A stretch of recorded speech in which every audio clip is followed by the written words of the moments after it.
大家好，欢迎来到青丘档案馆，我是馆长小杜。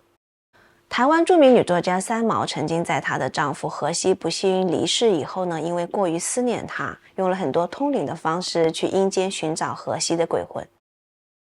包括她自己也常常尝试笔仙，以后我们可以专门讲一期。同时呢，三毛也曾经通过一种叫观落阴的法术去阴间旅行，还体验过2次。这个事情呢，整个港台的娱乐圈和文化圈当时都是知道的，因为三毛留下了录音，现场还有很多的见证人。今天呢，我们就来聊一聊这个可以带你去阴间旅行的神秘法术——观落阴。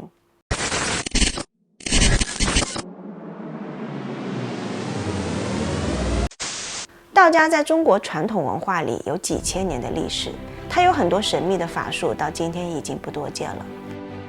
有些法术不一定为正统的道家所认可，不过话说回来，法术最早也都是源自巫术的。我们今天要说的观落阴就是观灵术的一种。整个观灵法事呢，就是参与者亲自到地府去探看元成功，了解自己的命运，或者去世的亲人在地府里见面。但由于每个人的身心灵情况不同，每一次参与也不见得都会成功，也不代表每个人每次都能成功。据说在整个观灵的法术过程中，参与的人不但能够清楚地看到地府的景象，还可以通过跟过世的亲人见面交谈。而且在整个过程中，观灵人本身的意识也是十分清楚的，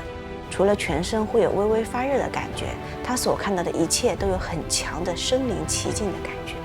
可以说在整个观灵的法术中，观灵者的视觉、味觉、听觉、嗅觉都会存在。比如马来西亚在2011年的中元节，当地的庙宇就在官方的支持下首次开展了公开的观落阴仪式。如今呢，台湾的一些庙宇也推出了观落阴的服务，供台湾的信众前去受用。一般人在参加观灵法会时，多半是出于好奇想去看看地府，或者因为思念想跟逝去的亲人沟通见面，有亲身体验，加上他们在游历地府时所看到很多景象、事迹，包括听到的事情，都可以在现实生活中得到证实。所以经过这样子的一个传播，观灵术在华人地区流传也是非常广的，很多人对此深信不疑。在整个观灵术中呢，参加的人主要是出于3个目的。第一呢，是看自己的元成功，自己长在地府的花或者树怎么样，通过这些来了解自己的命运。第二个呢，是出于好奇，去地府的其他地方游览，或者是去探望已经死去的亲人。那么有些人会在观落阴的过程中见到砖瓦结构的房子，或者说现代化的款式。也有人呢，如果自己穷一点，就看到的可能是茅草屋，屋子里的每一样摆设或者整个房间的造型都是有寓意的。比如说，如果你能看到自己的厨房很大很宽敞，厨房里的米缸也很满，那代表这个人的财运非常好，有身份有背景。但是也不用慌，如果你看到自己的米缸里的米不够了，你也可以让法师去让元成功的人帮你加一点，这样在现实生活中你的命运也会有所好转。那有些人会看到卧室里有一张床，比如说有些花心的人啊，他的床前就会很多双鞋子，床上会有很多枕头。如果你想让自己的感情专一，那就可以让法师用咒语让仆人做相应的调整，这样子你的感情生活就会比较纯粹。那么也有些人会在大厅里面看到自己和另一半的相片，甚至看到的时候他还未婚。那么当你看到自己另一半是谁，如果在现实生活中有遇到的话，就可以马上认出来。元成功里面可以看到我们的原始资料，包括你的前世今生、今生重大事件的记载，甚至还有自己命运的走向、人生大的起落，甚至死期。三毛在第2次参加观落阴的仪式的时候呢，就成功的在元成功里看到了自己的生死簿。他预测到了自己一生的作品数是23本书，但是在参加观落阴的时候，他的作品才到14本。生死簿也写了45岁的三毛是人生中的一道坎，如果他能够顺利的再婚，就能避免灾祸，但是事与愿违。如果一个人过世了，那么在灵界属于他的那座元成功或者花丛也就倒塌了。整个观灵术的仪式啊，非常的复杂，一般呢是需要在午后进行，而且在子时一定要回来，否则参加的那个人的魂魄很可能就从地府回不来，无法还阳。在整个仪式开始的时候啊，观灵者需要放松心情，脱掉鞋子呢，自然地坐到神坛前的椅子上，脚掌平放地面，双手自然摆在腿上。这个时候呢，施法的法师会让观灵的人闭上眼睛，用黑布或者红布蒙上，在布与眼睛之间呢夹上一道符咒，符字是朝外的。同时呢，法师也会一边施咒，一边在观灵者前面烧开路符咒为其观路，带领观灵者的魂魄下到地府。在整个过程中啊，仪式进行到这一步时，旁边的人可能会看到观灵的人，他虽然坐在椅子上，但他的双脚却在地上踏个不停，就好像在走路一样。这就代表着观灵者的魂魄已经进入地府，在那里开始游览和寻觅了。同时呢，施法的法师也会一旁在旁边护法，一旁引导着观灵者的魂魄不要乱走。比如说，观灵者或许会进到一条羊肠小道，也有可能会进入一片森林，或者只看到一团迷雾，而很容易迷失方向。或者说呢，观灵者在整个游览的地府的过程中，可能会看到特别的景象，比如说莫名出现的房屋、强烈的光线，在你面前经过的神啊、佛呢，这个时候就一定要举手示意，来提醒法师。法师呢就会来到他的身边，在耳边问清楚情况，然后会改念毫光咒来护持。如果遇到了地府巡游的神明呢，法师会指引观灵者必须虔诚的合掌叩拜，以示尊重。在整个地府旅行的过程中，观灵者有可能会遇到另外一种情况，就是鬼道中的鬼啊，他会知道观灵者他最想见到的亡灵是谁，有可能会幻化成自己的亲人来冒认，这样他就可以取得他想要的利益，也有可能会对观灵者产生不利。所以这个时候，法师在一旁的护持就起到了很大的一个作用，他可以提醒观灵的人，他即使见到你想见的那个亲人，也要小心谨慎的去辨别。那么经过一番地府的游历，有些观灵人的心愿已了了，或者说元成功也看了，了解自己的命运了，或者你也跟死去的亲人倾诉了衷肠，那么这个时候法师又会施法，让观灵者的魂魄从地府回到身上，这样子才算一桩完美的观灵术的法事圆满完成。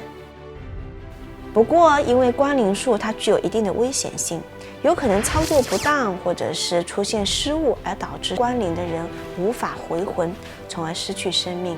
所以观灵术的施展呢，它有一定的条件哦。它这个条件具体是这样子的：首先，你只能是自己的亲人过世超过100日，才能去参加这个观灵法术。第二个呢，只能是小辈对长辈，或者是直系的亲属或旁系的亲属，才能去找自己亲人的魂魄。还有一个呢，这个人具体几岁，要把这些具体的资料填写清楚，在观灵法事开始之前，就给到法师来做法。同时，观灵者的人情绪要很和缓，不能太激动。如果太过于执着见到死去的亲人，或者太害怕地府的情景，这种不稳定的状态都是要避免的。同时呢，女生的生理期不能入关，年满60周岁，不管是男女都不能参加。有心脏病、高血压的人不能参加。同时，曾出入过医院产房的，就是近期内出入过医院产房的，也不能参加。刚开始的时候，我们曾经讲过，马来西亚曾经在2011年的8月啊，公开过一次观落阴的仪式。据说这是全马来西亚首创的公开的一个观落阴仪式。当时呢有200多人报名，不过最后呢只有54个名额。这54个人里面还包括了当地10个来自中国报的记者参加了观落阴的仪式。当时在整个仪式里面成功观落阴的人不到10人。这些成功的人呢，有的人看到了古代的山河、脚踏车，还有人看到过世的母亲、长头发的老人，还有人看到了跑车以及购物广场。虽然都是短暂的影像一现，但是却让这些参与者感到非常的神奇。他们非常期待下一次也通过这样的仪式可以看到更多的景象。在整个仪式开始前，主办单位呢准备了大概200份库钱就是这种冥钞，让参与者可以把钱给到过去的冤亲债主，以填补命中的财库，以达到消除今生业障的效果，也是为了提高一个关灵成功的成功率啦。每个参与关灵的人呢，他需要穿白衣长裤，并且呢拿着一张阴界的通行证。参与者他要跨过纸扎的阴界门槛，然后呢，工作人员会焚烧所有的库钱，参与者各就各位，就会准备到阴府一游了。当时所有的参与者都蒙上了带有符咒的黑色或者黄色的长布，围观者呢也需要至少远离关灵的地点3尺。在整个关灵过程中呢，郭师傅不断地持咒念经，并且在参与者面前烧开路符。弟子们呢也在旁边打鼓，以开启关灵者的地府之路。整个仪式进行的过程中呢，现场必须熄灯，旁观的人呢也不允许用闪光灯拍照，气氛非常的神秘严肃。当时有人的身体出现了大幅的抖动，还引起了围观者的窃窃私语。大家好奇呢，却又不敢大声议论，生怕吓走现场的阴灵，破坏观音者的一个好事。当时现场还看到有一个年轻的女子不停地摇晃头部跟身体，还有人手脚颤抖，更多的人声称自己看到了白光。郭师傅在弟子的协助下呢，需要注意到每个人的状况，以便及时提供指引。大概1个半小时以后郭永成师傅说阴阳时已经过了，参与者如果还没有看到灵异的倾向呢，也就代表说整个关灵失败。然后他们就吩咐参与者把门眼部除下，结束这场全马来西亚首创公开的观落阴活动。当时参与的人有1半的人说他自己看不到什么。郭永成师傅表示呢，也许是现场人太多观望，加上附近戏班子的一个喧闹的打鼓声，导致很多人的精神无法集中，也会带来关灵失败的可能。在关灵仪式结束以后呢，记者就采访了几个参与的人，其中一个叫 Lim， 26岁的印尼华侨。她说她自己的丈夫是郭永成师傅的外甥。她这次描述自己整个参加仪式的过程，就像灵魂出窍，中间又热又累。虽然他9月1号就要回印尼，但是这一次整个经历的过程让他感觉，为了看到他的父亲，他希望还有机会能够参加观落阴。还有一位55岁的吉隆坡人叫黄文昌，他是保险代理。他说他在观灵的过程中呢，双手抖动，看到一个鬼头，突然又变成数千人的这种身影在他面前晃动，后来呢又变成了释迦牟尼像。他说在整个过程中，他感觉自己处在一个非常空旷的空地里面。这一次观灵是为了看过世的母亲，但是他却没有看到。还有一位叫郑素娥的女生，她27岁，来自马来西亚柔佛州，她的职业呢是一名会计师。她说她在整个观灵过程中呢，不仅摇晃头部和身体，原以为他的观灵过程会十分丰富，可是他因为理解错了他看到的景象，错过了游地府的机会。他说他当时呢，伏在一个空间里面，看到一名身穿红色袈裟的和尚要引他走向一个光点，但是他却选择没有跟他走。他以为是要等所有的参与者跟他一起过来才可以出发，结果他就错过了这一次去地府的引路。他说虽然最后在师父的提点下呢，他开始走向光芒，但是因为观灵的时间已经过了，他就错失了这次机会。还有一位当地的30岁的铁架出租商林庆龙的观灵过程就十分详细跟完整了。他说他在前1年其实已经试过一次观落阴，不太成功，只感到自己一直在一条昏暗的黄泥路上走着。这一次他第2次却看到很多东西了。他说在整个观灵的过程中，他还是在昏暗的黄泥路上走，不过呢他马上就看到一座佛堂，但是他进不去。突然呢，有一个绑着马尾、身穿红绿连身长裙，中间绑着腰带，貌似有点像古代孩子的一个6、7岁的小孩，一脸严肃地经过他面前。他就很自然地跟着他，然后他问郭师傅，郭师傅说原来他就是那个神秘的带路童子。他当时跟着带路童子往前走的时候呢，他一路上看到很多大刀插在地上，抬头一看，原来上面是个谷口，有很多人从那里被丢下来，然后身体插在大刀上面。我不知道那是不是传说中的刀山地狱，现场没有血也没有声音，但是那些人的表情却显得非常痛苦。然后他就走进一个山洞，看见一尊很高而且面貌非常凶狠的石像。他从那个石像的脚下走过的时候，没想到先前对于刀山地狱的那种恐惧和不适感却消失了。他接着走进一个殿堂，里面有一座3尺高左右的地藏王菩萨石像。过后呢，他又莫名地飘到另外一个境界，到了另外一个地方。他说他似乎走到了一个祠堂，祠堂的门口有一个身穿白背心、蓝色短裤的老人正抽着烟，骑着脚踏车。他的样貌很清楚，好像是他的公公，可是他的公公很早就过世了呀，也没有留下照片，他也从来不曾见过他，但是他一看见就觉得他很熟悉，他就问他是谁。那个公公看到他却不理他，他说除了这位公公，四周的周围也是一群人，但是相貌模糊。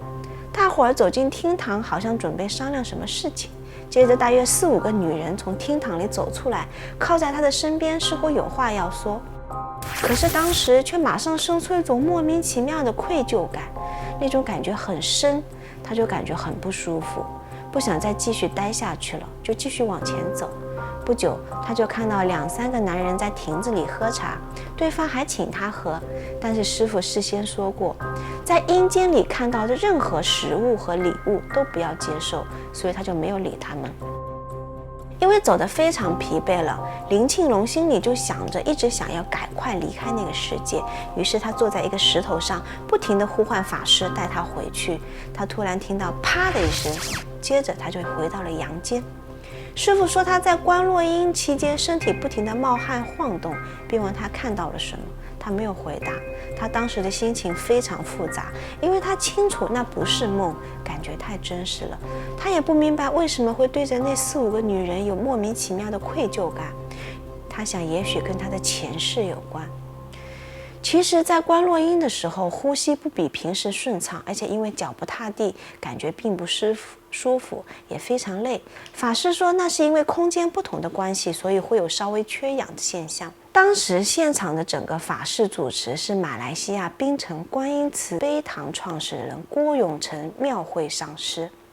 对于很多人说观落阴的过程其实是一种灵魂出窍的说法，法师并不认同。他说观落阴其实是一种意识的转移，在整个仪式的过程中，观灵者的意识是清醒的，而且不但能听到法师的指示与咒语，在阴间的所有动作和情绪也会清晰地反映在肉身上。如果是灵魂出窍，没有灵魂的肉身自然是没有反应的，因此观落阴是把意识转移到了另外一个空间，灵魂出窍的说法并不准确。法师还说观落阴是一种巫术色彩浓重的仪式，大约在中国魏晋南北朝，也就是西元220年至580年期间就开始流行了。这种仪式呢，是通过法师与通灵者持咒语，用塞有符咒的黑布蒙着参与者的眼睛，让人产生与阴间相应的磁场，从而引导人进入阴间的一种境界。这是科学无法证明的观落阴的现象，也不知道是否属实，但它确实为观灵者带来一定的积极的教化作用，这也是巫术早期对身心都有治疗作用的一个意义。法师相信阴界是绝对存在的，只能说信则有，不信则无。我不认为这是一种催眠术。仪式进行前，我不会对于观灵者讲述会看到什么，让他们带着空白的心进入灵界。每个人在观落阴的时候，通常会有个带路人，可能是带路童子，可能是观音菩萨、土地公、大二伯爷，甚至是一道白光，这些都跟这个人的因缘有关。当年三毛在台湾的无极慈善堂参加由吕金虎老师主持的观落阴仪式时，就说自己一开始都是白光在引导进入，最后出现了一位观音，而这些都全程记录在当时的录音里面。不过对这种法术质疑的学者们坚持认为，这种所谓的观落阴不过是一种催眠加上心理暗示而已。但是有一名学者，他描述了他的整个观落阴的经历时呢，也从最早的对质疑它是一种催眠引导术，到最后自己真心的认可。这位学者第一次参加观落阴的时候呢，后后来又因为接触了一次催眠疗法，他内心觉得自己所经历的场景和引导就是一场催眠术。直到他对一位玄学极有研究的作家朋友聊了这件事，也说了他的看法。对此呢，他这个朋友摇头说，观落阴是一种远超催眠术的仪式，不可以只用催眠就轻易的带过。对此他深有研究。后来这位朋友给他安排去了一个非常正统的观落阴仪式的场地，让他再一次体验。尽管他十分刻意的不跟着法师的引导，而去想象其他的景象或事物，看会不会想到什么景象就出现什么。因为这在一般的催眠中是很容易做到的，但是他逐渐发现，在观落阴的空间里面，他似乎不太按照自己的意思走，而是比较会照着引导师原来的暗示来。比方说，当这位体验者试着想把场景引导到一个温泉，但潜意识里的场景却仍然是原来的路、原来的市集。然后他在整个过程中就经过了一条热闹的街，街旁的人摆了很多摊子，卖的都是比较古代的商品，像是刺绣香包，不像是现代的市集摆的产品。然后他在市集里走的时候，突然有人从后面叫了他一声，叫的是他的本名。听到这声叫声时，他说自己整个人都是紧绷的，于是立刻举手，有点不安地跟一旁的引导法师说，有人叫我，有人叫我，该怎么办？这个时候很明显，他还是可以很清楚地听见现实世界的声音，听到引导的师傅跟他说，发生了什么事吗？他说有人从背后叫我的名字，然后引导的师傅说，没关系，他是好的，你可以跟他说话。然后他的意识重新回到当时的场景。这位学者事后回想起来，这个时候他是听得到周边的环境声音的，但却只有师傅的声音非常清楚，其他声音都非常遥远。在蒙着眼睛的黑暗中转过头，那是真的在转头，不是在脑海中转头而已。师傅问，你看到什么人？你可以问他是谁。不晓得为什么，他直接回答说，我不用问啊，我知道他是谁。大概从这个时候开始，他当时并没有意识到，当事人已经进入了一种催眠里常说的深层恍惚的状态。几位引导的老师从这个时候已经开始不再和他说话，让他自己在整个观落阴的状态里应对了。当事人已经忘记要和旁边的法师们继续对话，因为他在说，在观落阴的世界里，他看到了一个熟人，所以才会说我知道他是谁。而在观落阴的场景里，和这位熟人说了好一会儿话，但是据旁边的人说，当时他并没有开口，只是嘴巴喃喃地动，并没有发出什么声音。而他在观落阴场景里看到的是一位国中时的同学，他和他曾经同班，但之后就没有再联络过。但因为这位同学的长相很特别，大大的嘴，长得很有喜感，很像是传统布袋戏里的那种笑口常开的光头木偶，所以虽然那么多年没见，但还是一下子就认出来了。同学站着所在的场景是那种道路两旁都是小摊子的街道，当时他甚至有点忘了自己正在做观落阴，只是以为在街上遇到了老同学，于是就和那个人随意地聊了起来。但马上他就产生了很大的疑虑。他记得他问了他同学一句很关键的话，他同学的回答却让他高度警觉起来。他问同学，你在这里做什么呀？这是什么地方？结果那位同学很轻松地回答，我已经死了呀，要不然我怎么会在这里？我高中毕业就学人做水电，大概18岁时就从梯子上摔下来，摔死了啦。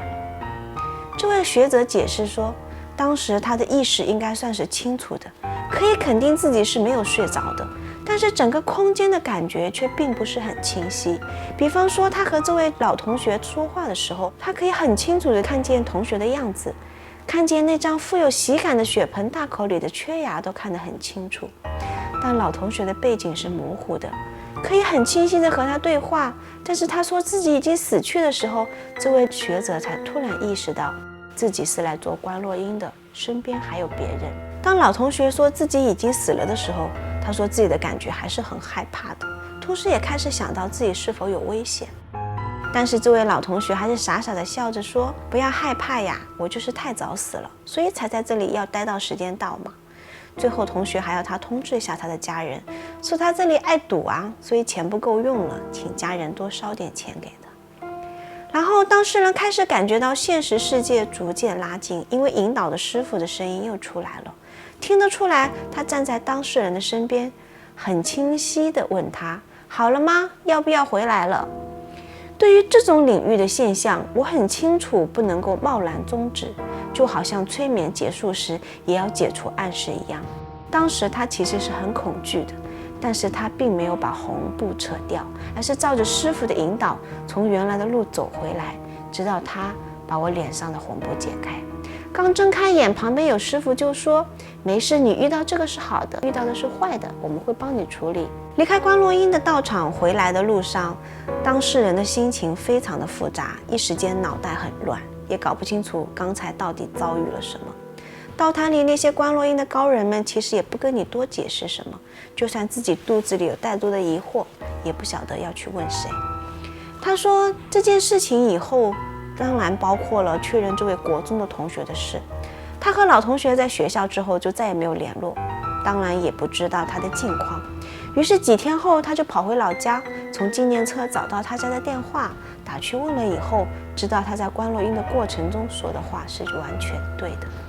同学的妈妈说，他17、18岁的时候去当人家水电工的学徒，一个不小心从高处跌落下来，脑部受伤不治。但这一点学者在观落阴之前是完全不知道的，所以在整个仪式中，不管遇到的是不是这位同学的本尊，在观落阴里得到的讯息本来是不知道的，但却是正确的。确认了这件事以后，他又联络上了引导他去观落阴的那位作家朋友，跟朋友说了这件事。那位朋友只是淡淡的笑着说，之所以要他自己亲自体验，就是要他体会这种封闭系统外讯息的验证方法。怎么解释呢？这种方式是这位作家朋友研究多年玄学后归纳出来的一种很实际的检验方法，可以说是一翻两眼灯，不用再担心有什么模糊的灰色空间。作家朋友说，他发现有很多所谓的灵学专家、通灵人、摸骨神算，他们的本质其实是读心术。他可以借由各种不同的方式阅读对方脑内的档案，说出当事人觉得这些大师不可能知道的讯息，借此让当事人信服。所以要验证一个通灵者是否真的能够招来亲人的灵魂，这位朋友发明的方式很简单，就是问前来的这个灵体一些只有当事人知道的，但是问的人并不知道的事。比如说招来奶奶的灵魂，就问她生前的珠宝放在哪里，而且必须是连问的这个人自己也不知道他奶奶放在哪里，才能确认来者是不是真的奶奶的灵魂。用这种方式，朋友曾经辨认过许多知名的通灵高人，